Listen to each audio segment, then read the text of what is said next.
자, 우선 간단하게 설명을 드리자면 그 95년부터 2000년에는요. S&P 500이 자그마치 200% 올랐고요. 야, 200%요? 네. 그리고 더 놀라운 건 나스닥은 네. 533% 올랐습니다. 와우, 다섯 배 5배. 네. 근데 반면에 2006년에서 2008년도에는 마지막 금리를 올리고 나서 S&P 500이 겨우 30%, 나스닥이 겨우 40% 오르고 폭락장이 시작됐습니다. 그래서 결국 이 생산성 지표가 그래서 너무나 중요하다는 말씀을 드리겠고요. 또 그때가 사실 금리가 아까 말씀하신 대로 좀 비슷한 수준이에요. 5% 이상, 6%대. 이 정도 수준의 금리 시대였다라는 거죠. 그래서 지금도 똑같이 비슷하게 맞아요. 지금 기준금리가 5.25에서 5.5%니까 자, 이게 이제 어떻게 연결될지가 굉장히 중요하겠죠. 네. 가슴 두근두근 하지 않습니까?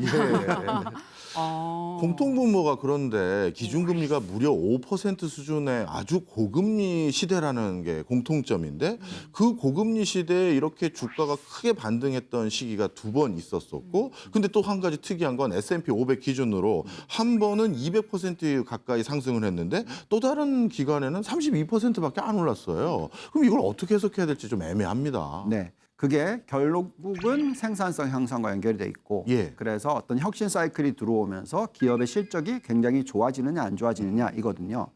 자, 이 차트가 뭘 설명해 주냐면 예. 마지막으로 금리를 올렸던 게 95년 2월 달이에요. 그 전에 보시면 생산성의 상승률이 연간 단위로 겨우 0.88%밖에 안 됐죠. 그렇네요. 1%도 안 되네요. 그렇죠. 그래서 1%대는 약하다고 말씀을 드렸죠. 예. 근데 이제 보시면 마지막 금리를 올리고 났는데 이때부터 닷컴 버블이 붕괴될 때까지 올라가는 속도를 보시면 2.6%예요. 굉장히 높아지죠. 거의 네. 3배 수준으로 올라갑니다.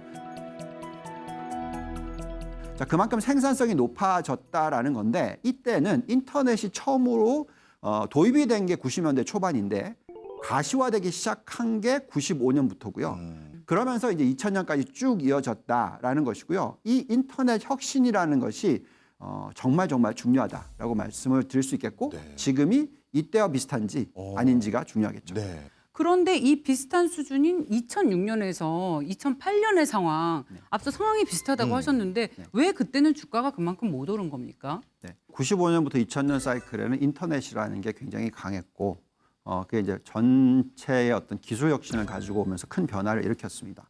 근데 기억하시는지 모르겠지만 어쨌든 2007, 8년도 기억하시나요? 그때는 뭐 어떤 혁신이 있었던 게 아니고 네. 부동산, 고정자산에 투자를 엄청나게 많이 하면서 약간 거품성이 강했죠. 예, 그러면서 가계부채 비율도 높아지고 막 이런 현상이 일어났습니다. 그렇다 보니까 실질적으로 기업의 생산성이 안 올라갔어요. 예, 이 차트가 정확하게 반대를 보여주죠. 보시면은 똑같이 금리를 굉장히 빠르게 올리고 멈췄던 시기가 2006년입니다. 2006년 7월이에요. 그 전에 보시면은 그 3년 동안에 생산성 향상이 연간 단위로 2.3%씩 올라가던 때. 네. 근데 마지막 금리를 올리고 나서 생산성이 더 높아진 게 아니라 오히려 뚝 떨어집니다. 보시면 1.26%로 훅 떨어지죠. 절반 수준으로 떨어지는 거죠. 그래서 결국은 어떤 기술 혁신이 없었다라는 거죠. 그냥 투자만 일어났고 기술 혁신은 없었고 생산성의 향상은 한정적이었다. 자, 그러다 보니까 지수가 계속적으로 연간 단위로 몇십 프로씩 올라가는 기간이 이어지지 못했고 한 2년 하고 나니까 끝나더라.